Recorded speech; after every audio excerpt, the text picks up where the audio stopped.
Hi everyone, good morning. It's Monday and we are just here at 7 a.m. and we're writing up presentations for 2 managers that are starting today. We have a new virtual sales manager to take over our virtual sales strategy. You may remember a couple of weeks ago, I launched this new initiative and it really kicked off with some great results, but because of no management, I wasn't able to really handle the structure in the way that I wanted to. So I slowed the activity right down and now I waited for my new manager to start. Well, he starts today. So we're writing up our expectations, his roles and responsibilities, his KPIs, and all that I want for him from the role in the department. Ideally, if they're taking over somebody else's role, a transition plan is important. As these are both new roles, we're actually writing the blueprint from scratch, so there's going to be a bit more working out to be done. But you want to give them some clear goals to achieve over the period of when they start. I think what can happen in a lot of cases is you bring people into the organization, they don't get clear on what their expectations are. Days pass, weeks pass, and months pass without really being able to hold them to account and making sure you're managing them again against a clear set of KPIs. Okay, cool. Right, lads. I hope you're all a nice weekend. I just want to say thank you to the lads that did come in on Saturday. I want to make it a norm. If we're behind on dates and we're not doing the job in the week, you're going to have to be required to come in Saturdays to help out. Not expecting you to be in 7, 8 hours, but do your bit. We've got to put the extra work in, whether that's coming in early on a weekday, staying late on a weekday. Ultimately, like Joe said to you before, you're paid a salary and you're paid a wage, but it's not just to work the hours you're working in. So thank you for the ones that have come in. I know Tay didn't this week, but you have been in every weekend other than this weekend, so again thank you as well.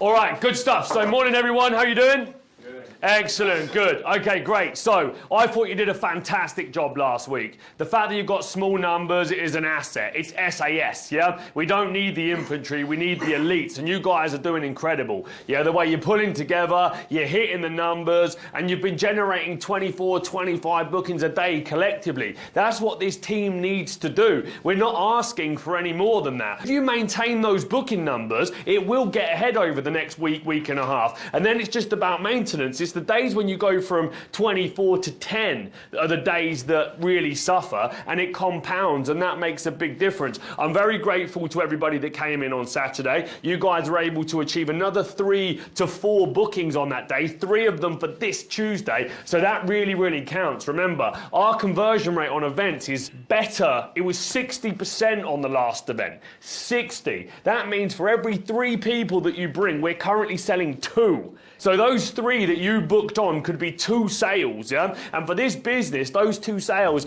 count big time. Okay guys, so this is Jeff. He's our new virtual sales manager and it's his first day in the building. How you doing, Jeff? Very well indeed, very well. Very happy to be on board. Excellent. How's your camera skills? I don't know, we'll work on it. We'll work on it, but work in progress. I know he's going to be a natural and I'm excited for you to join the business and get rocking. So the virtual strategy is a really exciting one for me. We're putting so much time and effort into our event strategy, but the cycle of sales is quite long. You know, it could be book a customer on and they don't come for 2 weeks, and then, that's if they show up. Then, if they don't show up, you've got to rebook them and so on and so forth. Where the virtuals from the test that we did in June has allowed us to very quickly book an appointment today, sell the appointment tomorrow. And on virtuals, we can sell the slightly lower tier product, meaning that we can get £10,000 to £12,000 for the construction academy. The customer can move it onto iWalk. They don't have to pay anything for 30 days, and we get paid on the day. So the turnaround of quick cash sales is the remit for you, yeah?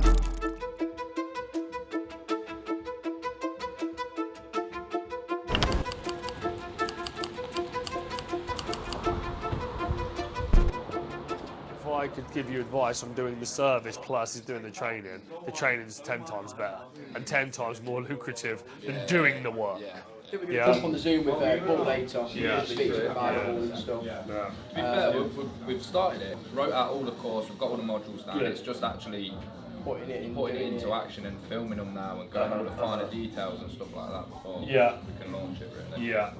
There's a lot that needs to go into it. I mean, the easiest thing to do is, I built this thing up from scratch. I know I've tried all of the different ways, so I can give you the guidance and advice on it, but probably do a webinar. You could sell a day rather than sell an online course and recording it, yeah? A day's worth of training like this and sell it for £1,000 or 500 quid. James, Laurie is my PR agent and does my personal PR and has done some good stuff for Trade Mastermind, those articles you will have seen. Yeah. And James is the individual that onboards 50 plus businesses a month. And so what we're looking to do is introduce PR services to all of our businesses. So what I want you to do as an immediate, is say to those businesses, have you thought about PR? Have you done any work around PR? And would you be interested in a call with Joseph's personal PR agent, okay, that gets him all of this coverage and blah, blah, blah, blah, blah. So add that in moving forward to each and every one of, where's that tattoo you got on your hand? Have you just... Yeah, I have, yeah. Seen it? It's a long story, I won't go lie to you. When I was knocking doors around. Okay, don't worry about it. Yeah, bonk. Yeah, you're gonna get that one covered up. My PR agent Laurie has asked me to do a joint venture with him on PR services, which I'm happy to do. So we're setting up Trade PR, and that means that we're going to be offering out PR services to trade business owners that are looking to build their brands and their brands in the marketplace, for testimonials, for trade press, for local PR, and I think it's going to be a very lucrative venture that we're going to do together, so I'm excited about that. Hello? Who made it? Me and Joanne, but I know how to do it now. Congratulations. When you get in a copy machine. It's not can you afford to have PR, it's can you afford not to have PR. If they don't know you, they can't buy from you. Business, marketing, success is a game of trading attention. And so you've got to be seen and heard, and there's no better way than PR. It's the best thing that you can put your money into. Come and have a look at these. So this is Brandon's new fancy work on our new trade brochure team. So yeah, Mohammed Chowdhury is going into looking good for the full. Beautiful, trade. Look at that, great work. Good job, buddy, well done. No worries, cheers. Have yourself a chocolate. Abby's been sneaking them out. I did have a couple out of them. I had one. What the hell has gone on here? They've been there for That was a full box. Have you not noticed? Every time Abby leaves the room, he comes back with his little Lindors. I only had one. Huh? I saw him have it yesterday, Joe. He eats all of it. No. That was a full box, not to be shared. Oh, they've been in there for ages. What do you mean they've been in here for ages? I don't know what you're Excuse me? Yeah, I don't know, Joe. Sadie ain't going to be happy that you've eaten all them chocolates. They were going to go out to a client. They were meant for a customer. So I just wanted to catch up with you and just see how you're doing. So I've got access to everything at the moment. Yeah. So all the different, laborious access and Yeah. things like that, that's all sorted by the Yeah. rest of it. I know a lot more about my responsibilities, which Yeah. is good. I've been now going in through the Facebook ads. There's Yeah. quite a lot of optimizations that I can see very clearly Yeah. in that, which is really good. Yeah. What that you can do. Yes, there's a lot of ads, there's a lot of ad sets, so a bit of restructuring. And what do you think of the cost per leads and stuff that we're getting at the minute from what you can see? Yeah, so I know the target is sort of around about the £35 mark-ish. So this is the cost per lead for getting people through to then eventually speak to the booker team. It's a little bit on the high side. I can see why that is. There's a lot of ads, so there's a lot of competing stuff that's going on, so you're bidding over yourself and you're bidding against yourself in a lot of aspects. Yeah. There's a lot of content, which means again Facebook, because of the amount that you're spending per day, the ad spend. Yeah. It's not able to show all of those ads, so it's kind of just, it needs a restructure. Yeah. That will make it much more efficient. Yo, what's up? Unfinished business. It's another early morning session in the Range Rover, and we are heading over to Trade Mastermind HQ. So, what's the current requirements of Trade Mastermind? Well, first and foremost, we are in a scale-up game. And when you're in a scale-up game, it can feel for quite a lot of time that you are just building into quicksand. Every move that you make may or may not get a result, and it takes you an inch further, but then something else happens and it pulls you 6 feet backwards, and so on and so forth. And this is where it gets real tough in business, and this is where people get stressed out, people want to quit, people give up, they just can't handle it. So the aim of the game is for us is to push through, and it takes a huge amount of effort and energy to break through to the next level. We're at 8 figures. I want to get to 9. I want to get to 100 mil. And so, you know, I got to 10x the thing that I'm doing right now. I got to be thinking in terms of 10xing this thing. You know, 10 million is cool, but 100 million is going to come with a whole host of additional challenges. A territory that I've not been in before, a jungle that I've not explored before, an enemy that I've not conquered before. And every day, you got 2 choices. You got to get up and get excited about the game that you're going to go play, or you get demotivated, and you get demotivated about the game you're going to go play, and start to let all the stress bury you. But I'm hungry, and I'm excited, and I'm ready, and I got to get better. If I'm going to succeed, I got to be better. That's the aim of the game. How am I going to get better each day, every day? You're technically telling her that out of 82 leads, 6 of them are any good.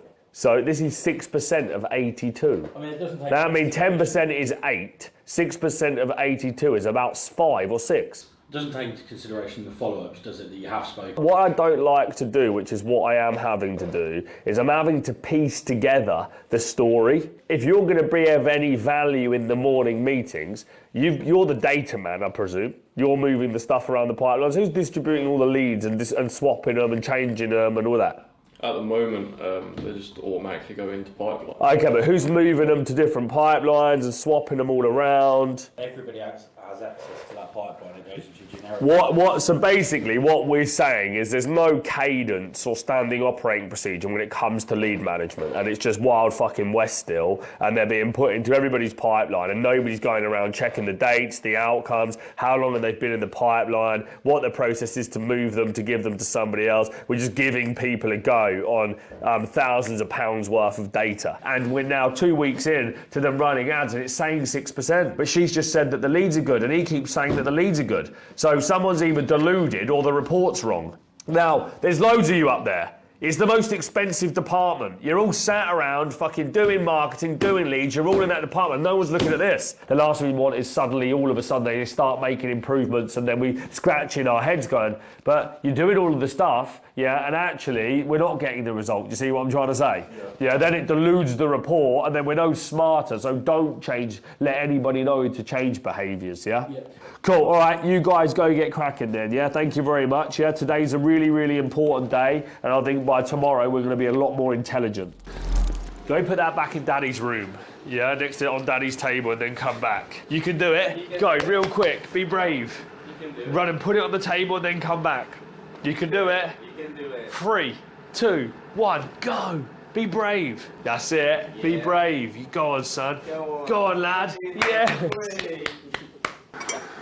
I've got to sort this thing out.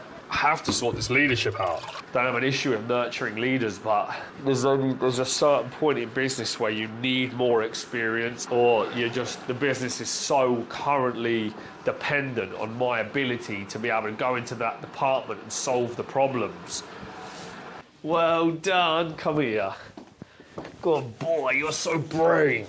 Champion, champion. I am at the top of the org chart, and effectively right now everybody around this table is reporting into me in some way, shape or form. And we do have some new senior team members joining the business, and we're going to have lots more senior team members joining the business over the next couple of months to be able to help me get in control of everything that we're doing, and of course you guys helping the business get in control of all that we're doing. A big part of this is definitely going to come down to, okay, and I'm going to use this terminology a lot now, is SOP, Standard Operating Procedures, yeah? If you find yourself going over stuff again, all it is because the SOP doesn't exist. Yeah, nobody has sat down and said, why haven't we wrote a process? We're all sitting here and just discussing this out of our heads every time.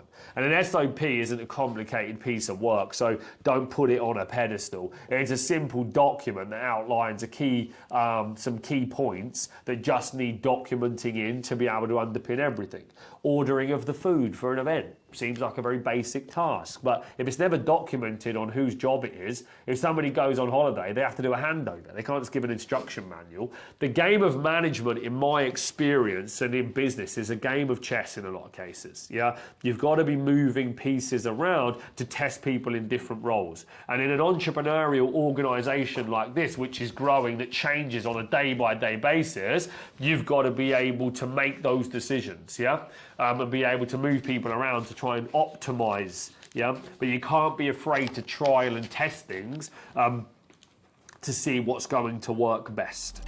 I literally looked at it and I was like, this is the same conversation I have every day. I'm having the same conversation with the same people and they ain't doing anything about it. I've been pointing this out for a year and a half plus in this role, and it's the same stuff with the same people getting told the same surface level responses of why they aren't going to the back of the lead and doing anything different or not coming up with anything. And that really is a consequence of me not doing anything about it the first time they failed on the conversion rate or the number, or the first time they didn't hit it, and keep letting people off without being able to get the results and the numbers. And that really, again, is bad leadership from my part. Hold my hands up on that one. I've let the same people stay on the same role, under-delivering, and I've still got the same problems. And I said it on the video this morning, this is my fault.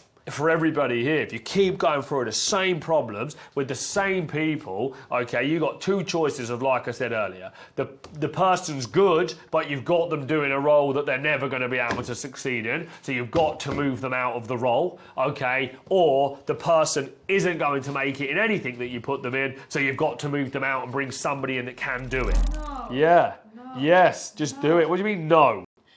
You mean no?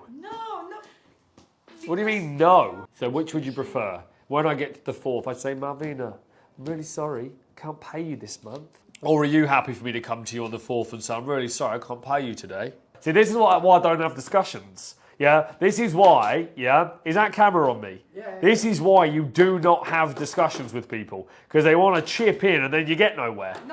All you do is tell them what to do and then there's just zero room. You can revert back to the content and you can go, oh, actually now I know why, because all I do is want to, like every other woman, just give Joseph aggravation and then not really add any value.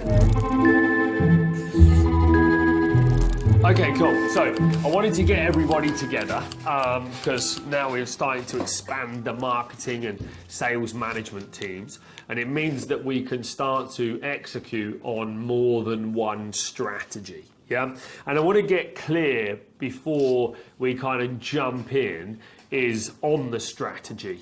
Yeah, there's a lot in my mind that we can conquer. So what I want to do with you guys is to let you know what I'm thinking, and then try and get into a scenario where we can best decide what's going to be the most effective work and outcome, yeah, that we're going to be chasing. So we've currently got, or we had for the beginning of the month, 12 events. The biggest issue with the events is not the sales conversion. The biggest issue is bums on seats. There's not enough bookings happening. And the bookings that are currently happening, that we think are happening, are also a bit of a mix match, so we can't be sure of the integrity of the current booking. Jordan, do you want to bring up what we agreed would be the potential new event structure?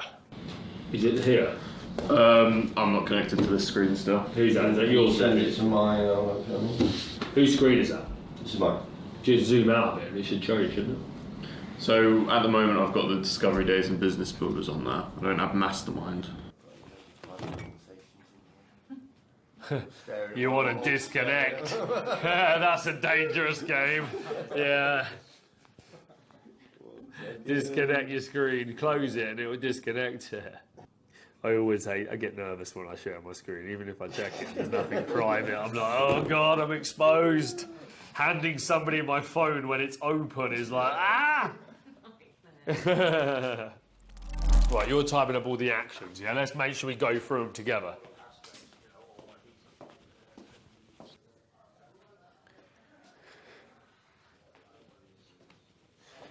Get out, Abby. You're not allowed it. Get away from it. I'm starving, man. Get away from it. I'm gonna have something. You'll fly over it. You don't want to go near it. What is that? Ham and egg? No. It's good protein. Good choice. You know you're deep running the business when the eggs come back. Why are you holding it like there's a problem with it? Is that legit? You've made that for me to eat? You eggs again. Joseph, I love you, son, if there's anything wrong with these eggs.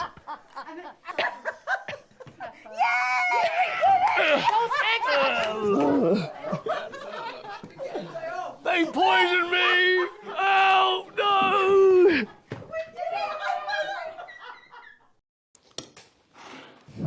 It looks plain. You put anything in there. No, but I don't like battery farm eggs. Organic fucking duck eggs.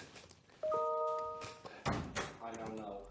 So, marketing qualified, we've got to get the qualification criteria. We're just wasting our time here. I mean, you've been booking for this event all week, right? It's days and days of cost and work, okay? So you've got to sort it out immediately. I don't want anyone coming that isn't a business owner and isn't hitting the criteria. You're wasting our time, right? So where is it getting written into the CRM system? Because obviously it's not being done properly, is it? So you've got the QF deals here. So if you look. So look, there's gaps in the qualification criteria here, Richard, yeah, that needs to stop. Like the stuff needs to be filled out properly. They're not writing in the information, yeah, of what it is. So we need to have the information, yeah. But if Immediately. They won't. That's zero. It's these. How many years have they been in business? No. Yeah, there's no information. That's QF is limited. We can change the wording of that to years in business if you like. But if it's a limited company, How many limited years have had one? Well, yes, or trading years, or limited years, but it needs to be in there, yeah? At the moment, there's years in business and years limited, but we decided we don't need to know how many years they've been in business. What we care about is how many years limited, because that's what affects our walker. Yeah. So we stopped. But I've got 3 limited businesses here with no years limited. Yeah, that's.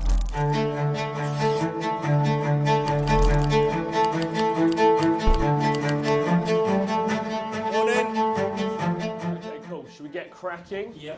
I think it'd be good to start with introductions. So maybe we start from you, Mike, and then work round this way. Yep, happy to do that. So Peter was a city that 5 generations of my family have lived in. So even though I built business internationally here, Australia, America, New Zealand, 18 European countries, once I had kids, it's where I wanted to be. They're now 20, and I moved back.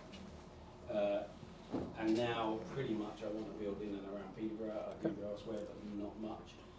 So Joe and I, our paths crossed a little bit in terms of Peterborough being the centre of our lives.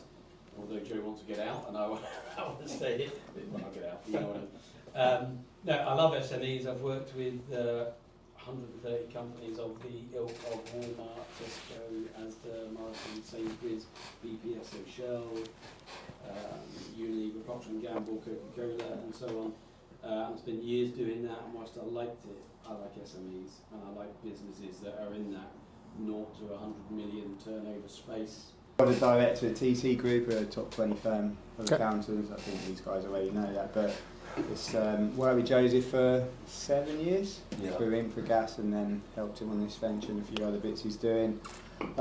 Quasi FD at times, and then other business at other times, depending on the resources he's got in house. Obviously, Steve's coming in, so my role will slow down a bit, I'd imagine. I don't know what else I can really add, but it's more the strategic side I think I've added value on rather than the day-to-day. But operationally, I think that's where we need Steve's help going forward, is getting the KPIs and the controls and processes. Actually, I'll go back a little bit because it makes some sense. I started off working in the world of corporate for Rupert Murdoch in Australia. So I was doing strategy for News International for a number of years up in the mid to late 90s, and then moved to work for EMAP in Australia, which then got me relocated over here in 2003. And then I was involved in effectively the expansion of EMAP through acquisition and partnerships until 2008 when the group was broken up. And it was one of the biggest kind of exits, if you like, before the market crash in 2008. So the group was broken up for £2.3 billion. Some of it was put into private equity, some of it was put into other private companies, like one's called the Bauer Media Group, which came and sort of took it all apart. But I was involved in structuring that deal. I say that in my career I've been involved in 3 exits that have been over the $1 billion mark, and that's one of them. I've been in trade and construction since I was 15 years of age, so I know the industry inside out. I came up as an apprentice, qualified plumber, qualified gas engineer, started as a sole trader at 22, and then by the time I was 29, I was running the largest independent boiler installation company in the UK. And that got to an 8-figure turnover business in a very, very short period of time. That business achieved great things at scale. The biggest mistake I made in that business was not raising finance fast enough to underpin the growth of the business. We built by driving great direct sales and leveraging cash flow, and I had a small shareholder team at the time because I'd exited with Lord Sugar in about 2017, and their motivations were completely different to mine. I knew I needed to raise finance. I built this big business, and so when the market changed and sales slowed, I didn't have the cash to underpin or maneuver, and I hadn't introduced additional product lines. We were just selling one. That was one of my biggest mistakes. And when I exited that business, I looked back at my career and I said, well, you were at 22, you were this guy that was a plumber, you had plumber skills, and then all of a sudden you were a CEO at 29 that had learnt business skills, but the mistakes you made in reality were because you didn't know what you didn't know. You may not have had the right mentors at the time, the right advice, but you also, it was your first rodeo, so you didn't have the experience. You were walking into this thing without knowing what was coming. And then I looked back at the industry and I knew 100% I was going to move into personal development. I'd been watching Rob Moore and the likes of those guys, and Grant Cardone since 22, 23. It absolutely was my game, my style. And now I actually had the experience to have some value to add back to those people within a sector. I had a decision to make, and that was, do I go into trade and construction or do I go into entrepreneurship and all business? And for the first quarter of 2020, I ran 2 tests. I did Trade Mastermind webinars and I did Power to Succeed webinars. And Trade Mastermind, I naturally was able to add huge amount of values to other trades business owners like me that were plumbers starting plumbing businesses, electricians starting electrical businesses, and builders building houses. So I created a number of training programs that assisted them with their growth. Now, fast forward 3.5 years, we've taken that business from a startup that was designed to solve a real life business owner problem to a business that achieved 7 figures in April of this year, and will do 8 million in sales in its 4th year. And we've got about 35 staff in the company. We've helped 2 businesses scale and exit in that period of time. We've helped 100+ businesses get over 7 figures from a few 100,000. And we're working actively now across 4 different academies. And we're the largest training business in the trade and construction space. Now, I've come to learn after doing this for 4 years that training really has a shelf life of around 2 years. They'll do 1 year on the academy, they'll get great results, and they don't really want to repeat the academy. They either want to move to a one-to-one coaching program, or we've persuaded them with testing of additional products to come up to Millionaire Mastermind, where we teach them how to invest those revenues and profits to be able to create wealth. So the long-term vision for this business has to be broader than just giving them a 2-year training solution. Now, let me give you, the good news here, right, is there's a playbook to this, right? And the playbook starts with kind of what Mike's saying. I call it systemize, scale, sell, right? If you don't systemize the business, and it's going to be longer than 3 months, I think, but let's just talk about what this is for a second. If you don't systemize the business and have strong foundations, and it's quite interesting we're talking about trades and construction here. It's like the house that does the loft conversion when there's subsidence going on, right? You have to make sure that there's certain principles in the business that are built first before we get really excited about the other things. Because, I mean, there's a couple of things. If you go and raise money, any type of cash and investment, right, you are bringing in another partner. So people think it's money, unless it's debt, unless we're going to go to the banks and raise that sort of money. But if we're bringing in equity, growth equity into this business, you're bringing in another person. And I used to sit on boards all the time and be the agitator in those sort of deals. So I'd come and ask the stupid questions and basically be relatively disruptive, because all I give a shit, unapologetically, is getting a return on my money in the quickest possible time frame. And I'll talk about how that kind of works from a private equity standpoint. And people don't realise that with only 20% shareholding, you can still control a company with negative controls. Well, you can do all clever sorts of things with the way the agreements are done. But the way that private equity is measured is on two metrics. IRR, which is internal rate of return, and what we call MOIC, which is multiple on invested capital.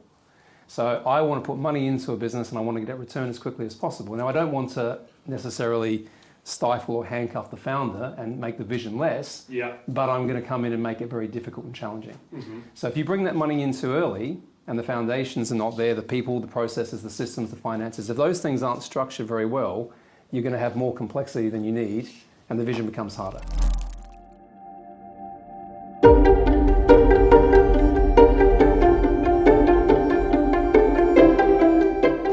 How's it going, champ? How are you, mate? You good? Hello. Well, hi, guys. How's it going? Good to see you all. Hi, You all right? How's it going, champs? How's it going, mate? You all right? How are you guys? You good? Good to see you all. You well? Yeah. Nah, you're all right, mate. Come in. I'm doing a golf day in Swindon, yeah? Yeah. Hole in one for 10 grand on 17. Yes. Do you reckon you'd send a TM team down there? And When is it? 30th September, there's 100 companies there. Right. Oh, So amazing. I'm Nice. thinking on the And what businesses are they? construction. Yeah. I'm thinking in a dinner speech, you could try and sell your Trade Master to them as well. Yeah. Absolutely, mate. Yeah, I'm interested to have a look at that. Well, if you drop me a WhatsApp in a bit, then I'll send it to you. And then I'll see who we've got available at the time, yeah? Yeah, because everyone in Swindon's asked me about you already. Yeah. They've all got their own, like, Joel Douglas, like, they've all got their own ones. Right. Everyone's interacting when I put you on Facebook. Cool. So I said I'm going to ask you to go on our golf day. Yeah. You can send someone down to try. Yeah, that'd be awesome. Yeah, 100 people in a absolutely. room. See how many golfers I've got. Send Paul in there, innit? Yeah. Upsell. Yeah, cool. A really good meeting today in the boardroom. It's all about the £100 million exit, the $1 billion vision to create the £100 million exit.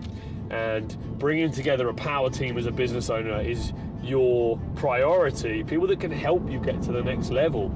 You know, going there by yourself is really tough and in most cases never happens. So I like to surround myself with those that have got the answers. Success leaves clues. And so we brought in my new CFO, we brought in my accountant, and we also brought in Nick Bradley, the new addition to the team and an expert in raising finance and preparing your business for a private equity or a high value exit, an 8-9 figure exit, which is what I'm after. I want 100 million for my training business, and I want it in the next 3 to 5 years.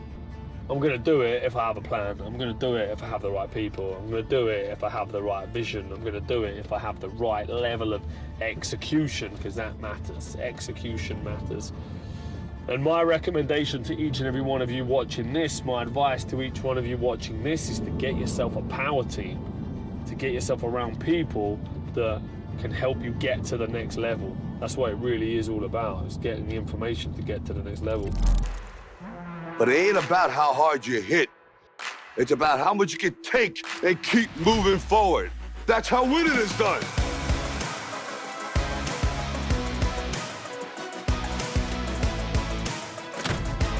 Ant Middleton here, former Special Forces operator, adventurer and author, and I'm here at the Millionaire Mastermind conference with Joseph Valente, hopefully dishing out some golden gems. What I want to give back to entrepreneurs is that self-belief, that self-confidence in order to go out and tackle anything that's in front of you. Business is business, but if you can become the best version of who you are, then that will translate into everything that you do.